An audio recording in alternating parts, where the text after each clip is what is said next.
Son las 2 de la tarde, la 1 en Canarias. Radio María.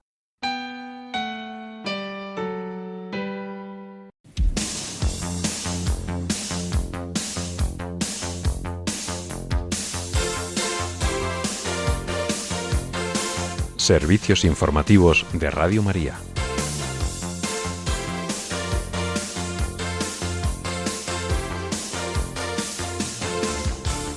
El Papa León XIV y el presidente de Palestina reiteran la urgencia de prestar ayuda a la población de Gaza y la solución de 2 estados para alcanzar la paz. Y el ejército de Israel declara zona militar cerrada el área de la frontera con Egipto. Estas y otras noticias en el informativo que ahora comenzamos. Buenas tardes.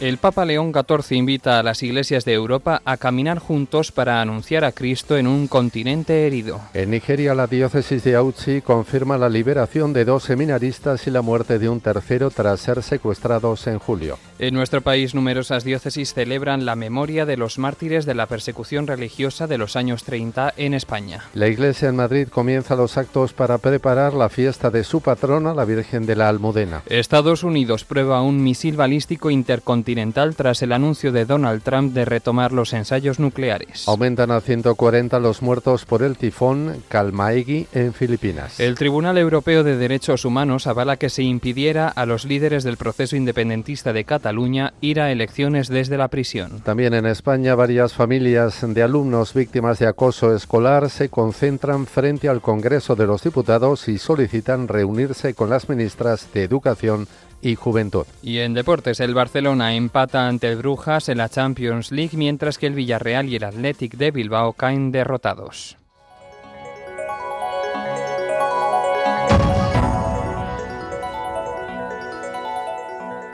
El Papa León XIV ha recibido esta mañana en el Palacio Apostólico del Vaticano al presidente de Palestina, Mahmoud Abbas, en el marco del 10º aniversario del histórico acuerdo global firmado entre la Santa Sede y Palestina. Como ha informado la Santa Sede, esta reunión ha permitido a ambas partes reflexionar sobre los avances y desafíos que han surgido en la última década desde la firma del acuerdo. Uno de los puntos centrales de la conversación ha sido la grave situación humanitaria en Gaza, donde la población civil continúa sufriendo las consecuencias del conflicto. El Santo Padre y el presidente Abbas han coincidido en la urgente necesidad de proporcionar asistencia humanitaria inmediata y en la importancia de trabajar para el fin de las hostilidades.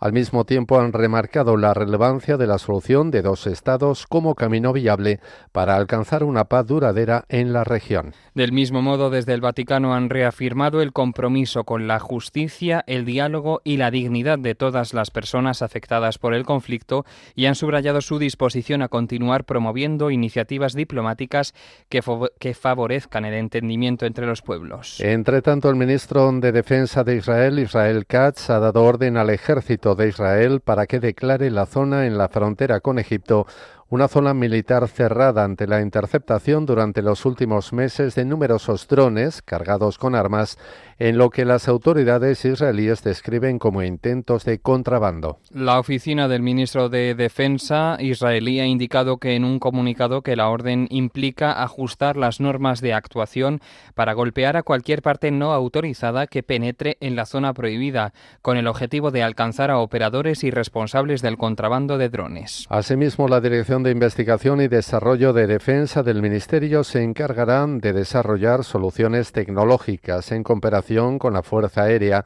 mientras que el Consejo de Seguridad Nacional colaborará con las labores relativas a enmiendas legislativas y licencias sobre el uso, la adquisición y el mantenimiento de los drones. Las autoridades israelíes han anunciado durante los últimos meses varias incautaciones de armas tras el derribo de aparatos que intentaban cruzar la frontera desde Egipto, que no se ha pronunciado sobre estos incidentes hasta ahora.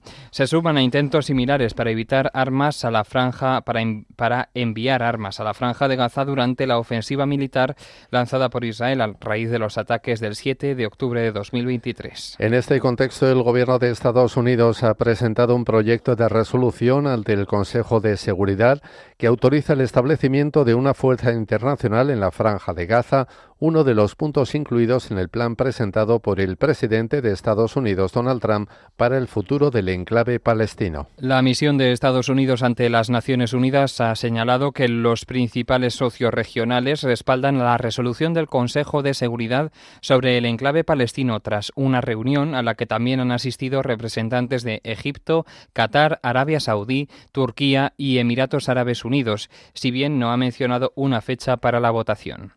Estados Unidos ha hecho público este apoyo después de que su representante permanente ante las Naciones Unidas, Mike Waltz, haya mantenido un encuentro con sus homólogos de los 10 países que forman parte del Consejo de Seguridad de forma temporal.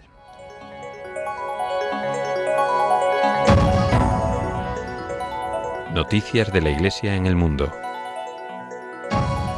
El Papa León XIV ha recibido esta mañana a los miembros del Comité Conjunto del Consejo de Conferencias Episcopales de Europa, de la Conferencia de Iglesias Europeas y a representantes de las Iglesias Cristianas de Europa, reunidos en Roma con motivo de la firma de la nueva Carta Ecuménica, un documento que desde hace 25 años orienta el compromiso de las Iglesias Europeas hacia la unidad, el diálogo y la cooperación. En este encuentro, el Santo Padre ha recordado que la firma de este documento tuvo lugar cerca del sitio del martirio de San Pablo, una ubicación elegida para subrayar la centralidad de su testimonio y la invitación a mirar la historia con los ojos de Cristo.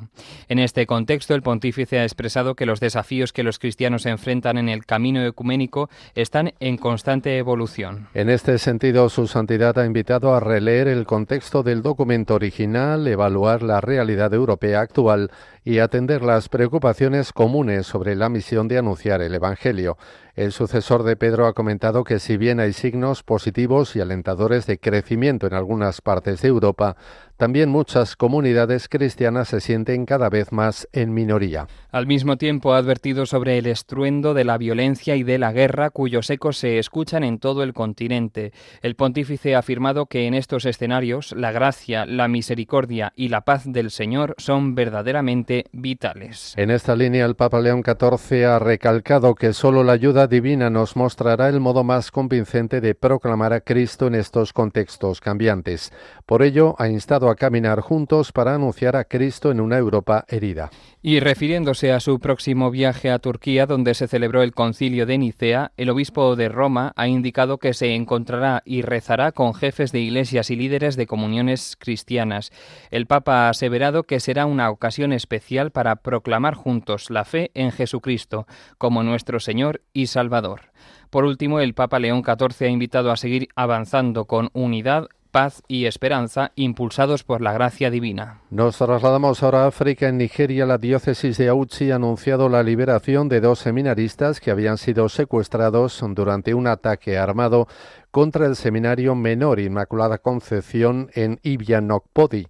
Al mismo tiempo han confirmado la muerte de un tercer seminarista que no ha logrado sobrevivir. El subdirector de comunicaciones de esta diócesis, el padre Linus Imoedeme, ha recordado que el 10 de julio fueron secuestrados los seminaristas Japhet Jesse, Joshua Aleboua y Emmanuel Alavi, quien ha perdido la vida durante el cautiverio. Por su parte, el obispo de Auchi, Monseñor Gabriel Duni, ha expresado su profundo dolor y tristeza por la pérdida del joven seminarista y ha pedido a las agencias de seguridad que intensifiquen los esfuerzos para proteger la vida y los bienes de todos los ciudadanos. El prelado también ha advertido a los líderes políticos que no cierren los ojos ante el agravamiento de la inseguridad en el país. Ha instado a priorizar la seguridad y el bienestar del pueblo por encima de las ambiciones políticas de cara a las elecciones de 2027 en Nigeria. Finalmente, Monseñor Dunia ha invitado a unirse en oración por el eterno descanso de Emmanuel Alavi, así como por la paz, la sanación y la seguridad de su pueblo. Una oración a la que nos unimos desde Radio María. Y viajamos a Francia para contarles que la sede de las misiones extranjeras de París acoge esta tarde un concierto del Coro de la Exaltación de los Mártires coreanos. Lo hará para recordar el legado del obispo misionero Barthélemy Bruguière, primer vicario apostólico de Corea, que partió precisamente de este centro misionero. El título del concierto es Recordando al obispo Bruguière, una semilla de los primeros días del catolicismo coreano. Fundado en 1995 en la archidiócesis de Seúl, este coro tiene como misión honrar a los mártires de Corea, su sacrificio y su espiritualidad. Ofrece conciertos regularmente en Corea del Sur y en toda Asia.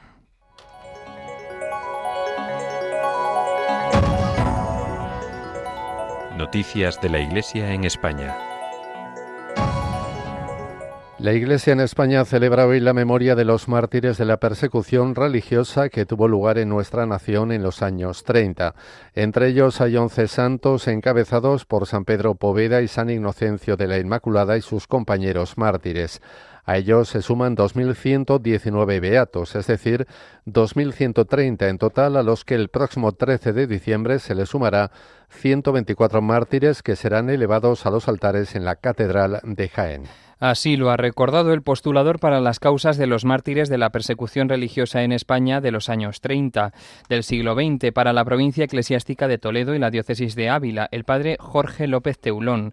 En el artículo que con esta ocasión ha publicado en Religión en Libertad, subraya que fueron 10.000 los mártires españoles de este periodo. Con este motivo, en numerosas diócesis españolas se han organizado distintas celebraciones e iniciativas.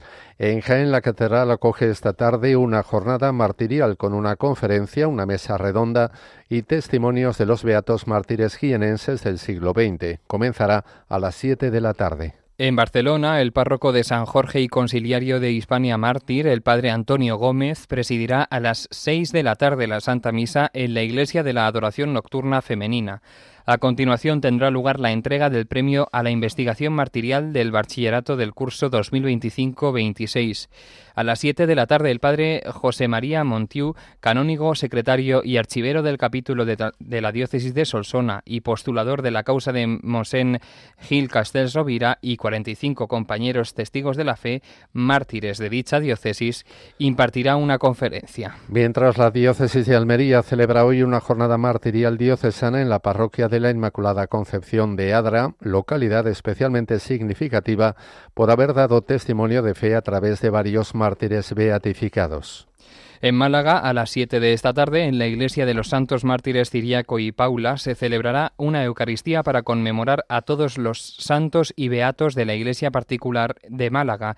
Están especialmente invitados los familiares de aquellos que sufrieron el martirio en la persecución religiosa del siglo pasado. Asimismo, la diócesis de Albacete acogerá una Eucaristía en la parroquia de la Asunción de Nuestra Señora para conmemorar a los beatos Mamerto Carchano, Bartolomé Rodríguez Soria y compañeros mártires. Y en la diócesis de Barbastro Monzón, considerada la de mayor porcentaje de mártires en España, se celebrará una misa en la iglesia de Santa María la Mayor de Tamarite de Litera.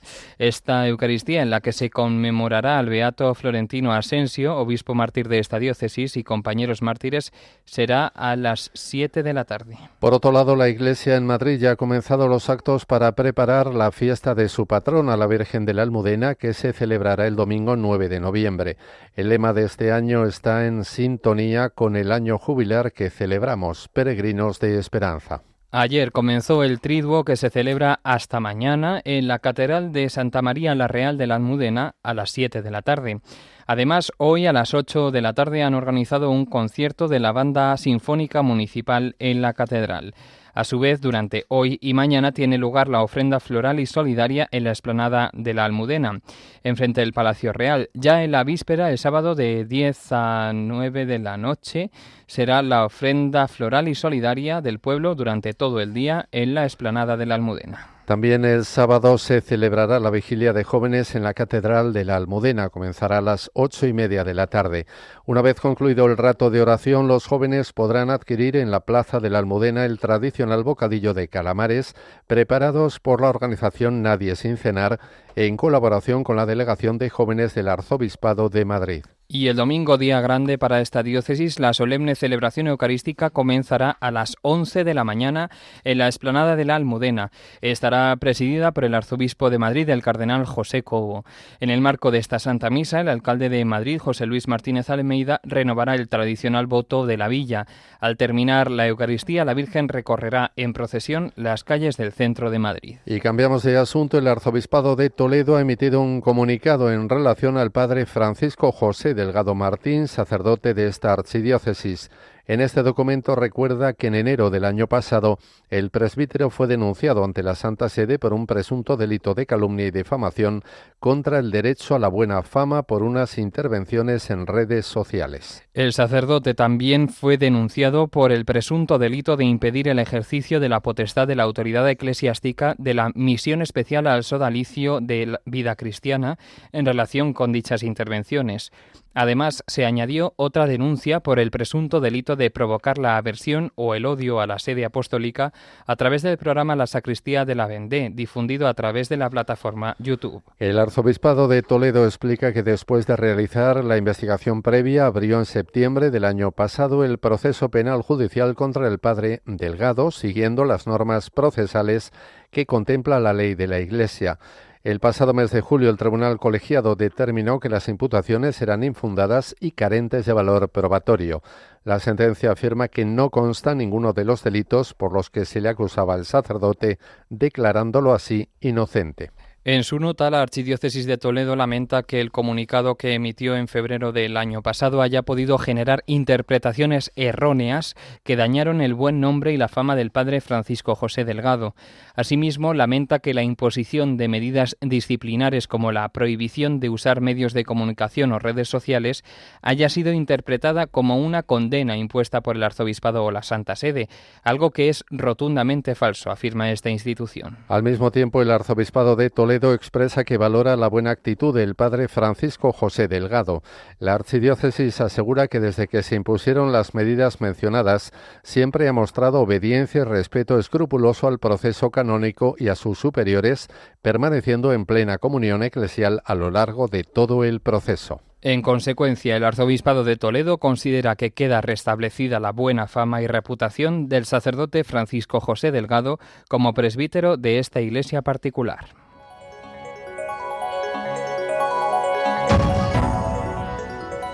Información internacional. Las Fuerzas Armadas de Estados Unidos han realizado un lanzamiento en prueba de un misil balístico intercontinental desarmado, el primero desde que el presidente del país, Donald Trump, haya anunciado su intención de retomar los ensayos con armas nucleares. El misil, un Minuteman III, fue disparado en la madrugada del martes al miércoles en la base de la Fuerza Espacial de Vandenberg, en California, según ha anunciado el Departamento de Defensa horas más tarde en la red social X, antes Twitter. En el mismo mensaje ha explicado que se trata de una prueba operativa de un misil capaz de transportar hasta 3 ojivas y ha reiterado su defensa de una paz a través de la fuerza bajo la Casa Blanca y el Pentágono. Ayer, en respuesta a las intenciones anunciadas por el presidente de Estados Unidos, Donald Trump, su homólogo ruso, Vladimir Putin, ha ordenado a los principales cargos del gobierno que presenten propuestas sobre posibles pruebas con armas nucleares. Por su parte, el portavoz del régimen ruso, Dmitry Peskov, ha afirmado que Rusia está esperando aclaraciones por parte de la administración Trump respecto a las pruebas nucleares anunciadas recientemente. Para justificar esta medida, el mandatario estadounidense ha citado en varias ocasiones las últimas pruebas armamentísticas de Rusia, que incluyeron el lanzamiento del misil Burevestnik y el supertorpedo de propulsión nuclear Poseidón, si bien el régimen ruso recordó que no equivalen a ensayos nucleares al no portar cabezas nucleares ni contar con explosiones de este tipo. Más temas. El Parlamento Europeo y los Estados miembros de la Unión Europea han llegado a un acuerdo político sobre la normativa que facilitará que los programas del continente canalicen fondos hacia el sector de la defensa en el marco de los planes para rearmar Europa. Las medidas tienen como objetivo reforzar la base tecnológica e industrial de la defensa europea, canalizando la financiación de la Unión hacia la defensa y la seguridad. Se espera que el acuerdo se formalice antes de final de año. En concreto, la normativa pactada servirá para reformar programas existentes de la Unión Europea como la Plataforma de Tecnologías Estratégicas para Europa, el Programa Científico Horizon, el Fondo Europeo de Defensa, el Programa Europa Digital o el mecanismo Conectar Europa para canalizar fondos europeos a gasto en defensa. En el marco de las negociaciones, los eurodiputados han reclamado que las inversiones militares incluyan la protección de infraestructuras críticas, la respuesta ante desastres o la integridad de los procesos electorales.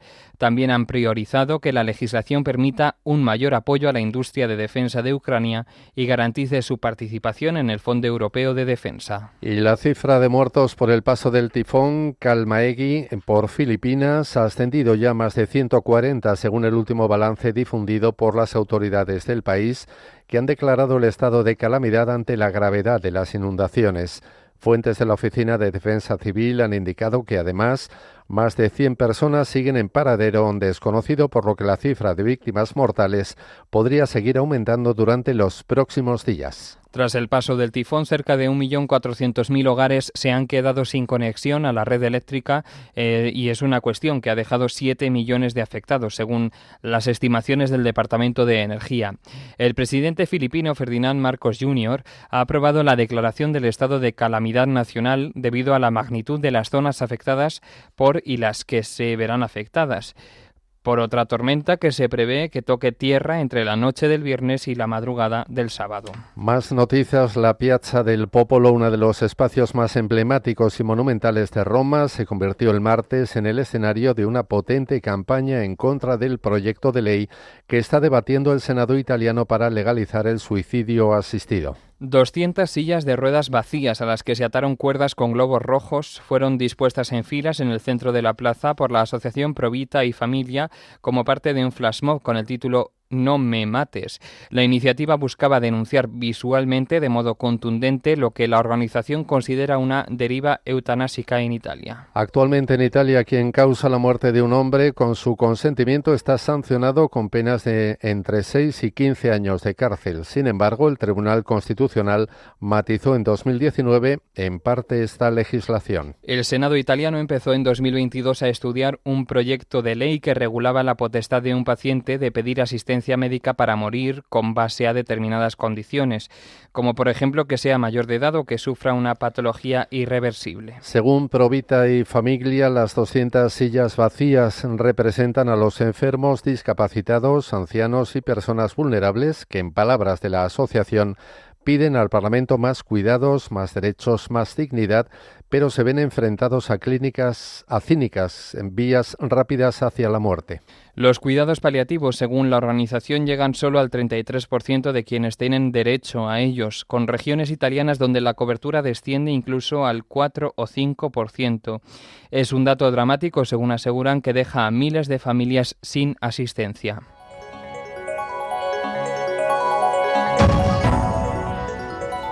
Información nacional. El Tribunal Europeo de Derechos Humanos ha dado la razón a la justicia española por restringir los derechos políticos de los independentistas catalanes Jordi Sánchez, Jordi Turull y Oriol Junqueras cuando estuvieron en prisión preventiva durante el proceso independentista de Cataluña. En la sentencia adoptada por unanimidad, la Corte rechaza los argumentos de los demandantes de que la justicia española violase varios artículos de la Convención Europea de Derechos Humanos y del protocolo adjunto. En los tres casos, el tribunal no observa ningún elemento de ilegalidad o arbitrariedad en las decisiones jurídicas que motivaron el ingreso provisional de Sánchez, Turull y Oriol Junqueras en la cárcel. Además, la Corte constata en su sentencia de 51 páginas que los tres demandantes eran objeto de procesamientos penales por delitos graves, por los que no se podía razonablemente esperar, dice textualmente, que pudiesen participar en las elecciones sin ninguna restricción. Por su parte, los tres demandantes consideran que los tribunales españoles no protegieron sus derechos al impedirles participar en la campaña de las elecciones autonómicas en diciembre de 2017. Más temas. El partido Juntos por Cataluña ha anunciado que ha registrado enmiendas a la totalidad a todas las leyes que tienen presentadas el Gobierno y que hará lo mismo con las que lleve al Congreso en el futuro, incluidos los presupuestos generales del Estado. Con esta medida aseguran que queda bloqueada la legislatura. La portavoz del partido en la Cámara Baja, Míriam Nogueras, ha explicado que Juntos por Cataluña ha registrado enmiendas a la totalidad a 25 leyes presentadas en el Congreso por el Gobierno, que no votará a favor de las 21 que ya están acabando su tramitación y que vetará también las nuevas propuestas que ya han pasado por el Consejo de Ministros cuando lleguen al Parlamento. Por su parte, el Gobierno de Pedro Sánchez insiste en tenderles la mano y reitera que trabaja sin demora para que se cumplan todos los compromisos pactados con el partido de Carles Puigdemont, a pesar del rotundo no anunciado por Juntos por Cataluña. Cambiamos de asunto. Coincidiendo con el Día Internacional contra la Violencia y el Acoso Escolar, varias familias de alumnos víctimas del bullying se han concentrado frente al Congreso de los Diputados. Es una protesta en la que han criticado el abandono que han recibido por parte de la Administración pública. El objetivo de esta concentración ha sido, según indican, exigir a los responsables políticos la aprobación urgente de una ley integral contra el acoso escolar que garantice la protección efectiva de los derechos de los menores en los centros educativos. Además, las familias de las víctimas de acoso escolar han solicitado formalmente una reunión con la ministra de Educación, Formación Profesional y Deportes, Pilar Alegría, con quien ya se reunieron hace 3 años, y con la ministra de Juventud e Infancia, Sira Rego. Más noticias. El director general de Tráfico, Pere Navarro, ha emplazado a los grupos parlamentarios a aprobar cuanto antes la rebaja del límite máximo de tasa de alcoholemia al volante, que pasaría de 0,5 gramos por litro en sangre a 0,2. Según el último informe del Instituto Nacional de Toxicología, el 48% de las autopsias practicadas a conductores muertos el año pasado en accidentes de tráfico revelaron la ingesta previa de alcohol y/o el consumo de drogas y psicofármacos. En marzo, el Pleno del Congreso aprobó la toma en consideración de la proposición de ley del Partido Socialista que establece esa rebaja de la tasa de alcohol, con la abstención del Partido Popular y el rechazo de Vox. A partir de ese momento se abrió la fase de presentación de enmiendas y la iniciativa se encuentra a la espera de ser aprobada en la Comisión de Interior de la Cámara Baja con competencia legislativa plena. Terminamos contándoles que la organización Escuelas Católicas se ha adherido al manifiesto Protegiendo a la Infancia y la Adolescencia en el Entorno Digital, en el que se recogen 15 medidas de consenso dirigidas a los representantes políticos para promover un pacto de Estado que garantice la protección integral de los menores frente a los riesgos del entorno digital. Esta iniciativa está promovida por la Asociación Europea para la Transición Digital. Según datos del Digital Report España 2023, más de 45 millones de españoles usan Internet a diario y el 90,8% de los adolescentes se conecta todos los días. La edad media de acceso al primer móvil se sitúa en 10,9 años. Escuelas Católicas ha destacado la importancia de que los responsables políticos tengan en consideración este manifiesto que se estructura en torno a 3 grandes ejes, proponiendo medidas específicas de aplicación estatal, autonómica y municipal. Son reconocer el problema, educar en ciudadanía digital responsable y en educación afectivo-sexual y responsabilidad compartida.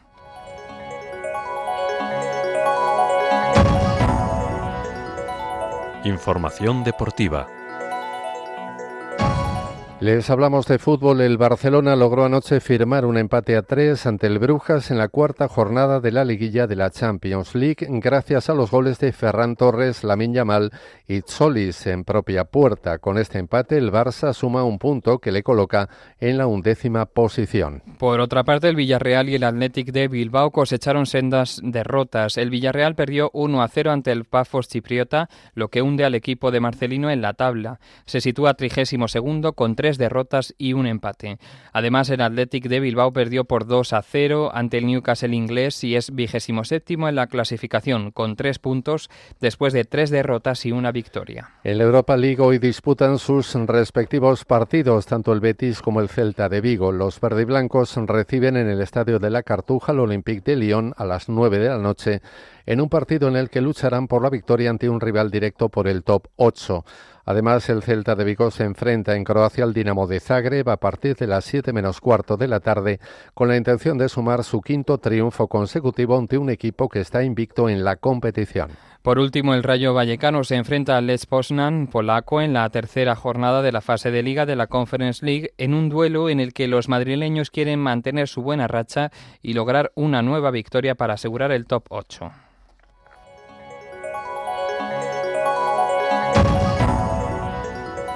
Noticias autonómicas.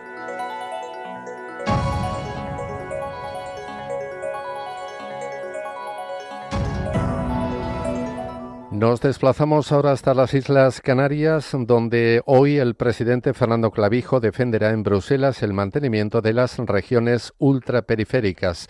Saludamos a nuestro compañero Luis Martín. Buenas tardes. Hola, muy buenas tardes y un saludo muy cordial a todos nuestros oyentes de Radio María y un saludo también para ti. Pues sí, efectivamente, esa cita en Bruselas, como bien nos adelantas, la anunciaba esta semana el portavoz del Gobierno canario, Alfonso Cabello, en rueda de prensa posterior al Consejo de Gobierno celebrado el pasado lunes. Clavijo ejercerá de representante de las 9 regiones ultraperiféricas de los 3 estados miembros, España, Francia y Portugal, con el objetivo de defender el mantenimiento del hecho diferencial de las regiones que, como Canarias, están alejadas, y por ello se quiere negociar un marco financiero plurianual de la Unión Europea para el periodo 2028-2034. En este encuentro de hoy también participan presidentes de las demás regiones ultraperiféricas, como decíamos, de España, Francia y Portugal, junto con una veintena de eurodiputados encabezados por el vicepresidente del Parlamento Europeo. El portavoz canario, Alfonso Cabello, manifestaba en rueda de prensa que es vital que estas regiones puedan tener acceso a una financiación diferenciada para mantener su desarrollo económico y social. Por ello defendemos, decía, un modelo que siga anclado en la Comisión Europea dentro del marco financiero plurianual. En otro orden de asuntos de esta semana, el Consejo de Gobierno ha aprobado la estrategia del reto demográfico y cohesión territorial de Canarias, con un plan de acción ejecutivo que es una herramienta que va a marcar la planificación pública de los próximos años en materia de equilibrio territorial y sostenibilidad social. En total se han recogido 66 aportaciones procedentes de instituciones, agentes sociales y ciudadanía, integrando las propuestas del dictamen de la Comisión de Estudios sobre ese reto demográfico y el equilibrio poblacional en el archipiélago. Y desde el 4 al 6 de noviembre se está celebrando la 44ª edición de la feria del turismo más importante, la World Travel Market, y Canarias está presente. Danos más datos, Luis, de esta y alguna otra noticia. Sí, desde la Consejería de Turismo del Gobierno canario y a través de la empresa pública Turismo Islas Canarias acuden a esta gran feria vacacional más importante del mundo que se está celebrando en Londres, como bien nos anunciabas, la World Travel Market, y con un objetivo claro: potenciar la sostenibilidad del mercado británico, según explicaba la propia consejera de Turismo Jessica de León. Queremos mantener el nivel en la afluencia de visitantes y avanzar en un modelo turístico de mayor valor añadido, potenciando los segmentos premium, turismo activo, deportivo y de naturaleza.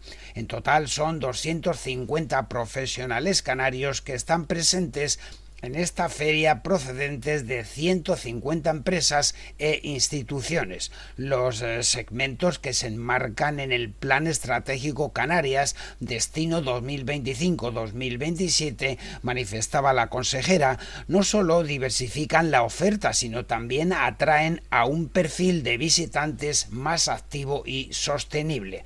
De ahí que las islas se presenten en esta World Travel Market como un destino para disfrutar todo el año del deporte en la naturaleza, gracias a su clima templado, la calidad de sus infraestructuras y la diversidad paisajística. Y nos vamos hoy mirando a la Gala Solidaria del Pequeño Valiente, que se celebrará el próximo sábado en el Gran Canaria Arena. Será su 8ª edición, con el deseo de llegar a los objetivos previstos para ayudar a las familias de niños en tratamiento por cáncer. Y nada más, es todo por esta semana. Que sean felices con lo que Dios nos propone cada día. Hasta la semana que viene. Gracias, Luis, y hasta la semana que viene.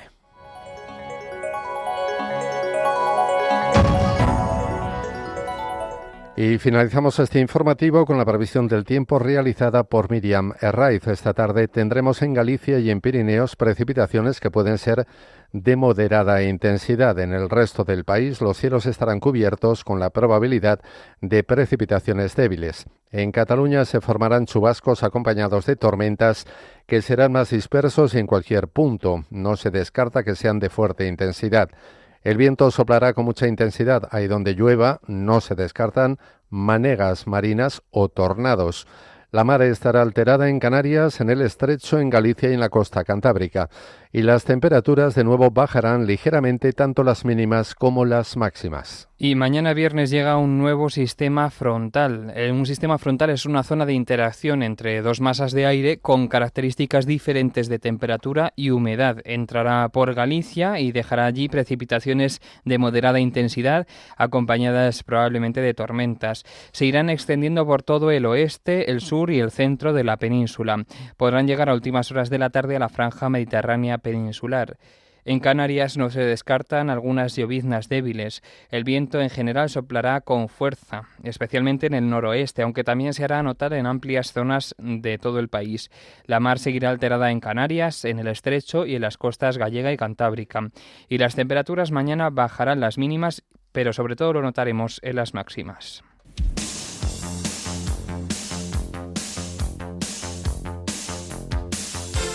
Es todo por ahora. Los hemos acompañado en la redacción Cristina Abad, Javier Pérez y Marta Troyano, y en los micrófonos José García y Juan Manuel González. Más noticias a las 10 de la noche, las 9 en Canarias.